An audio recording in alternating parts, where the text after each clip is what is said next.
정수와 유리수 두 번째 수업하겠습니다. 자, 저번 시간에 제가 좀 잘못 전달해 드렸는데 오늘은 문제풀이를 하지 않고 정수의 나눗셈과 유리수의 사칙연산 하도록 하겠습니다. 자, 나눗셈. 여러분 혹시 나눗셈의 종류가 두 가지라는 거 혹시 알고 계셨나요? 네, 아마 어물쩍 넘어가면서 잘 몰랐을 거예요. 왜냐면 우리가 8 나누기 3 하면 몫이 2고 나머지가 2다 이렇게 쓰기도 하고, 또 누군가는 8 나누기 3은 3분의 8이다 이렇게 생각하기도 하고, 누군가는 이거를 2.666 이렇게 생각하기도 하고, 또 누군가는 초등학교 수학 아직 기억이 나신다면 2와 3분의 2 이렇게 하기도 하죠. 그러면 도대체 뭐가 맞는 거냐?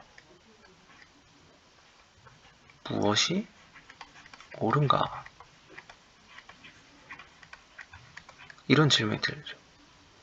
근데 사실 어느 한쪽이 맞고 틀리고 이게 아니라 우리가 나눗셈을 어떻게 바라볼 거냐에 따라서 달라요. 우리가 나누기를 할 때 어디까지 나눌 것인가, 이걸 생각을 해봐야 되거든요. 뭐냐면은 제가 만약에 쪼갤 수 없는 돌 8개를 갖고 있어요. 이거를 3명에게 나눠주면 한 사람당 2개씩, 한 사람당 2개씩 갖고, 이거는 어떻게 더 쪼개줄 수 없으니까 나눠주지 못하겠죠. 그래서 이게 나머지가 되겠죠. 근데 어떤 길다란 막대가 있어가지고, 긴 젤리라고 해볼까요? 8m짜리 젤리. 근데 이걸 3명한테 나눠주면 젤리는 잘리잖아요. 그러니까 균등하게 나눠줄 수 있다는 거죠. 그래서 여기를 3분의 8m, 3분의 8m, 3분의 8m. 초등수학에서는 나눗셈을 그래서 두 가지라고 해요. 첫 번째 나눗셈에는 일단은 나머지를 구하는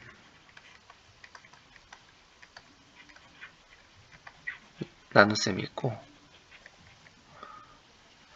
나머지가 없는 나눗셈.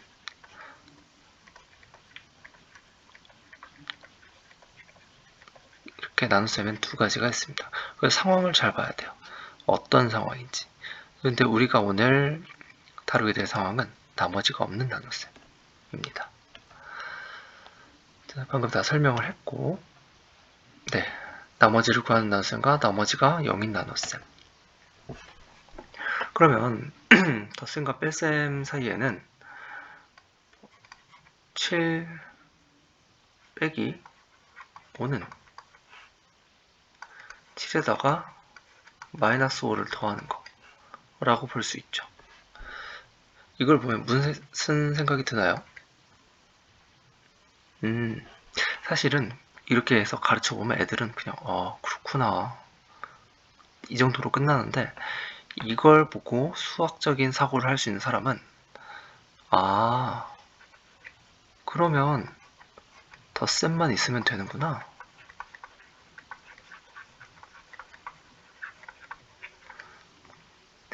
뺀다는 연산, 뺀다라는 개념은 필요가 없구나, 이렇게 생각을 할 수 있는 거거든요.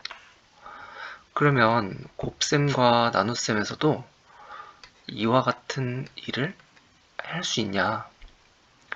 예를 들어 7에다가 7을 3으로 나누는 거는 7에 무언가를 곱하는 거랑 같지 않겠냐, 이런 생각을 해볼 수 있겠죠.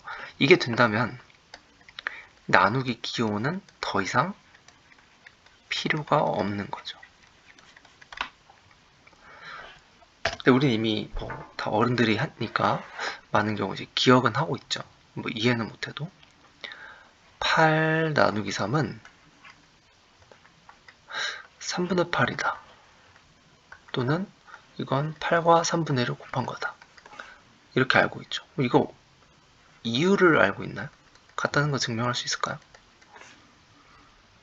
네, 증명이라고 하긴 사실 좀 그렇지만 납득시키려면은 일단 같은지 아닌지 모르니까 지워봅시다. 자, 8분의 3이 아니라 8 나누기 3에 3을 곱하면 얼마죠? 3으로 나누고 곱하니까 8. 자, 3분의 8에 3을 곱하면 얼마죠? 약분해서 8. 8과 8 곱하기 3분의 1에 3을 곱하면 약분해서 8. 3을 곱해서 다 똑같으니까 이 모든 것들은 같다라고 우리가 받아들일 수 있습니다. 그러니까 이제 우리가 여기서 알게 된 게 뭐냐면 나는 어떤 수를 7로 나누겠다는 그 수에 7분의 1을 곱하겠다. 이렇게 이런 관계에 있는 수를 역수라고 해요. 그래서 뭐 7의 역수는 7분의 1 이런 식으로. 자, 그래서 이제 우리는 정수 나눗셈까지 끝난 거예요. 자, 요약하자면 정수 나눗셈은 자, m이라는 정수를 n으로 나눈다는 건 m에다가 n분의 1을 곱한다. 이렇게 되는 거죠.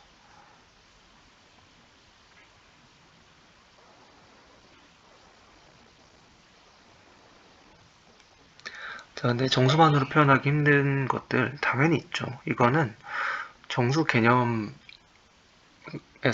음수보다도 먼저 나왔죠.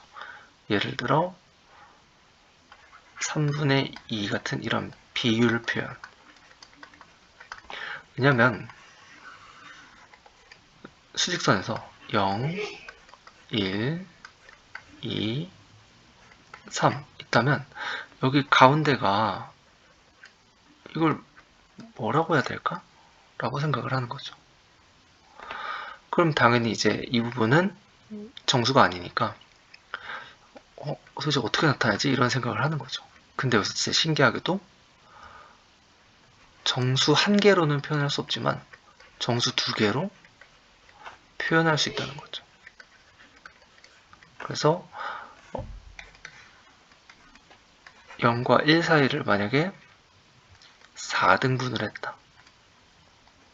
여기는 0과 1을 사이를 4개로 나눈 것 중에 하나만큼 위치하는 거죠. 이 길이. 여기는 4분의 2, 여기는 4분의 3. 신기하죠? 정수 한 개로 표현할 수 없다면 정수 두 개로 나타낼 수 있다.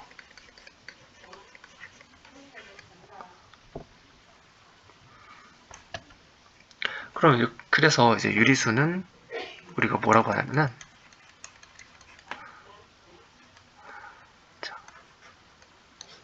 이런 형태인 거예요. 정수 두 개로 두 개의 비율로 나타내는 수. 단 주의할 건 n은 0이 아니다. 즉 기준이 되는 게 0이 되면 안 되는 거죠. 이제 또 동시에 저건 n분의 m은 우리가 봐서 알겠지만 m 나누기 n 이렇게 되니까 당연히 0으로 나누는 건 불가능하고 수학에서 어떠한 경우도 허용하지 않기 때문에 n은 당연히 0이 아닙니다. 이런 유리수들을 사칙연산 어떻게 하냐? 정수했던 것과 똑같습니다. 정수와 똑같다. 덧셈을 보면은 7분의 8 빼기 9분의 13 이런 거 하면은 일단은 통분을 해야겠죠. 63분의 72 빼기 63분의 91. 자, 이 결과는 뭐였냐면, 자, 부호는 누가 결정하죠? 절대값이 큰 친구가. 자, 그 다음에 큰 거, 절대값 큰 거에서 작은 거 빼면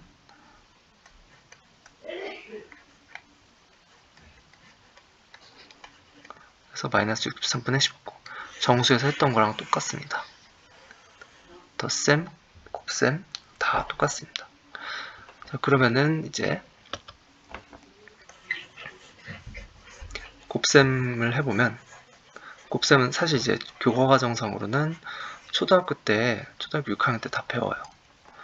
그래서 7분의 5 곱하기 6분의 1 하면 7 곱하기 6분의 5 곱하기 1. 근데 이게 진짜 왜 이렇게 해야 되느냐, 이런 건 이제 초등 문제이기 때문에 지금은 다루지 않을게요. 그리고 나누기도 아까 봤었죠? 정수에서 했던 그대로 7분의 3 나누기 6분의 7분의 3 나누기 6분의 5. 자, 그럼 이거는 7분의 3 곱하기 6분의 5의 역수. 역수란 건 곱하면 1이 되는 수기 때문에 6분의 5에 얼마를 곱해야 1이 될까요? 5분의 6이죠. 여기다가 5분의 6을 곱하면 됩니다. 그래서 유리수는 정수가 유리수로 바뀐 걸 빼면은 계산은 똑같다. 규칙은 유지된다. 저희 다음 시간에 진짜로 문제를 한번 풀어보겠습니다.